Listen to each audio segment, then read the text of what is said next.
to an autumnal walk around the blank canvas that is the potager.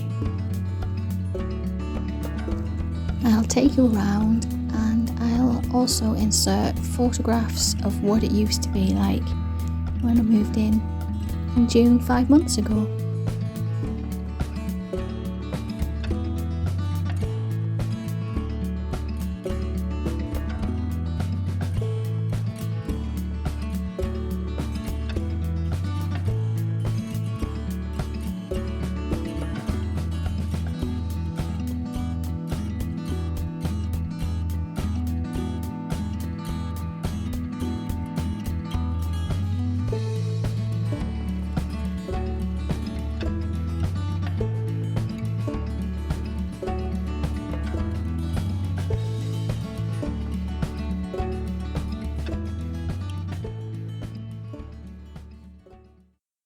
So yes, a lot to do. I'll start off at the front of the house. This is by the kitchen, and we're moving into the herb garden and the fruit patch. So there's strawberries here with a mint on top of the drain cover, and raspberries. This is still worked, as you can see. So this is a east facing fence. The hydrangea does really well, but it kind of shades the morning sun from this area. So I thought in there some alpine strawberries might go really nice in there. This is all really pretty much of what I've been working on this summer. So we'll go up these little steps. I had chamomile here cascading over the steps in the summer, so that was really quite lovely, and I'd like to do that here and also on the other set of steps over here. So these beds are new. These are our veg beds. This was a temporary one that we put in from scrap wood when we first moved in, and we've been working on building these beds since. There will be another bed there and another bed there, so we're not finished with the veg bed yet. That is another project for over the winter. Then I have my arch here, my grape that needs repositioning. We come along here, there's a space for another raspberry there, summer fruiting one, and then all along here is very weedy. So when I moved in, it was kind of the remnants of an old kind of herbaceous border that had gone quite weedy, and I pulled them all out, but this is clay soil here, and yeah, I wanted to paint the fence, so this is being painted, and because I just couldn't get the shovel in at all, so I took the top growth off. So of course it's all coming back now. So we have a hydrangea, the Pyrrhus. I've started this growing up here. This trellis was just lay at the back of the garden, so that's gone up and now being useful. Got bulbs coming up that I need to take out. All of this is the next job. This is actually the next job. All of this is going to be cleared. I'm going to leave that fern in place, and then here there is the remnants of a pyracantha that was huge up here, and really because they're thorny and I need to walk up and down here for my veg bed, I just cut it right back, and the new growth I will keep because it'll be evergreen and it'll be winter interest down here, but I will keep it a very short mound. And there's another one here which will be helpful because this area here is shaded most of the time. So this will be flowers. This will be the it's not so much, I'm going to have a cottage garden over the other side of the garden. I'll show you in a second. It's not so much about cottage garden here, it's more about pollination for the vegetable beds, but it'll be beautiful. I'll enjoy myself without having to. I can be free with what I put here rather than a planting style that I have in my mind that I really want to do for the cottage garden area. And of course, this is also shaded. So along here are ferns. I'm going to keep them, and they are in front of the step up to the next level. I should also mention that this is false grass. We will be taking this false grass up, and I will bark around all of the veg beds eventually. I must just show you. In there we have some Brussels sprouts. I think I'll need to treat this whole garden with nematodes next year. A lot of pest pressure in the very small amount that I have planted this summer. Okay, so these are the next steps up, and again to the right. So this bit here is very shaded. We have these red robin and vigela cascading a lot of shade on this area, which is really fine because this is the area that I most relish making beautiful. So we'll start here. This is my attempt at creating a forest floor. So every time I'll cut the hedges on the property, I will pop this. You can see there's an old membrane down. Just popping them on here just to rot down. I have all this to replant. I put an Acer in here. It's an Acer Jerry Swartz, and we cleared the moss off the garage roof, and we've just popped it here to see what it would do by the bird feeders. Another pyracantha here, and cotoneaster kind of struggling there, to be honest, and we've got a little bit of holly here. But it's all to plant. I've got some, let's see, take you down there, there's a hooker in there. I'd like to put more. I'd like brunneret in here.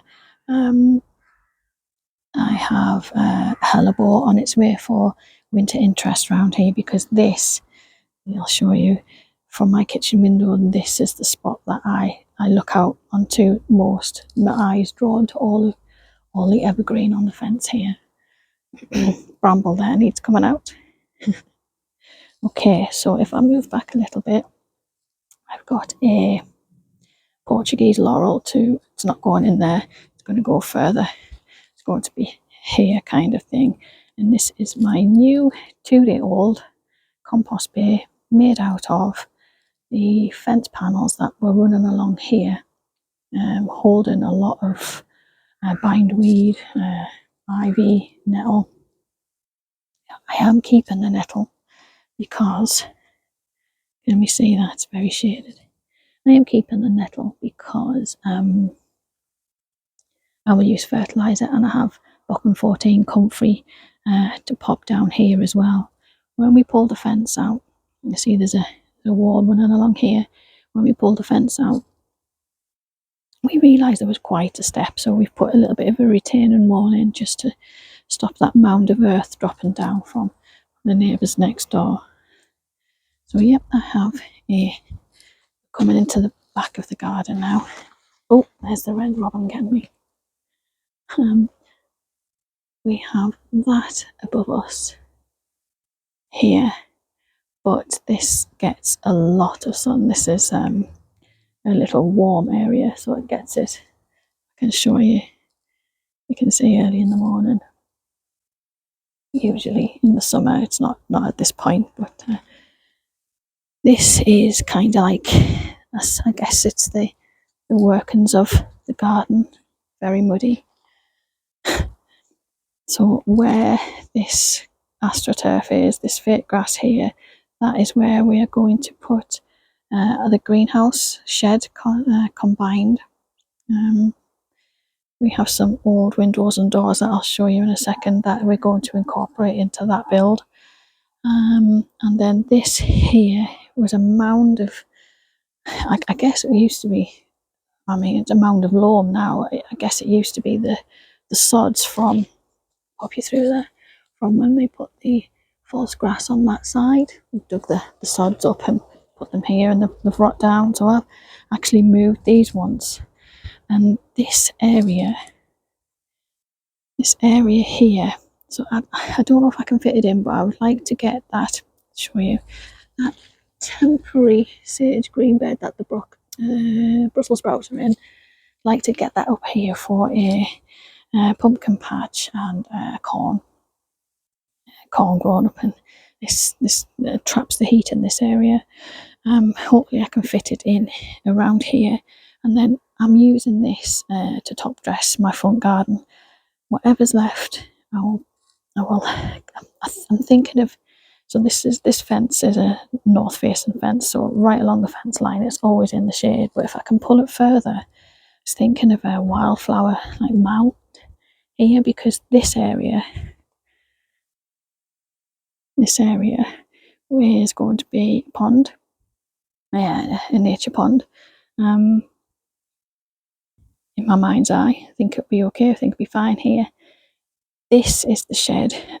This is rotten and leaking, as you can see. We've tarped it. It just stores our winter wood here. So that brings us to the end of the first side of the garden. So now I will show you this side. So there are the windows and doors that we're going to incorporate into the shed and greenhouse, and this is where the summer house will go eventually. And if I can show you here, this is where the cottage garden will go. This is new. We did this in the summer, but it's not working. The first wind found it on the floor. It's just, we're just exposed here, as you probably can hear through the microphone. So I'm going to work out a retractable type line, I think. Okay, so the cottage garden is going to go here. And here I have, where is it? There it is. I have an apple and I have a plum that I've planted down there. I also have an apple on the other side of the house for pollination. So all this is going to come out again. My Origeron probably going to go over down there. Got some creeping thyme in here amongst the weeds as well. That'll probably go over here somewhere as well. Make this a tiny little garden. Sorry, this a tiny little flower garden, because that's in full sun all day long. So as this will be the cottage garden, and we have a lawn here, what I wanted to do was bring the cottage garden down into more of a prairie garden, with grasses and perennials, and only mow half of this lawn where the little seat is and the trees, only mow half, and then the other half just let it go to a meadow, see what kind of grasses are in this lawn. So this will be the entrance. We're thinking of putting a water feature down here. We're not sure, so I think this will be, I won't plant down here. If we did put a water feature, it would be like a rockery area. And this rose, bless it, this rose has flowered all season long. The neighbours told me that it was the lady who lived here, she was 93 when she died last year, and her husband in the 90s, this was his prize winning rose. So the pressure's on. I want to move it. I want to move it into the front garden for all the neighbours to see, because she was a well-loved lady. And it's, I'm not a rose gardener. I can't see it in my mind, in my cottage garden, and it's just it's too big here. And actually, we were catching ourselves on the spikes through the summer. And then we've got the bins area here, which you don't really want to see. What I'm going to do down here, I'm not sure. There'll be some sort of melding. I want it low growing here because I don't like the taller plants right in front of the house. It'll be I'll probably marry the rockery type plants with the perennials and the grasses, but low growing probably here. And then so this area is the utility area. I'll try and smarten it up somehow. But this side, this will be also the relaxation area. And I think it will be things like a bay tree. I have an olive somewhere. Where's my olive gone? Oh, it fell over. It's in a pot. It's up there. I have an olive, some patio dwarf root stocks of maybe a pear, a cherry, maybe even another apple, just to help with pollinating the one that's in the ground over there. And then more herbs as well in pots down here. So yeah, that is the plan. I'd like it to be a place for nature to make a home, and up in the shaded area, I'd like to make kind of a bug hotel, kind of just leave it. Whatever wants to grow on the floors up here in this corner here, just let it be. Obviously, I'm relishing cultivating the front part, but oh yeah, I want it to do a lot. It's not a very big space really, but I want it to do a lot, and I'm so excited. Thanks ever so much for watching. Until the next time, bye bye.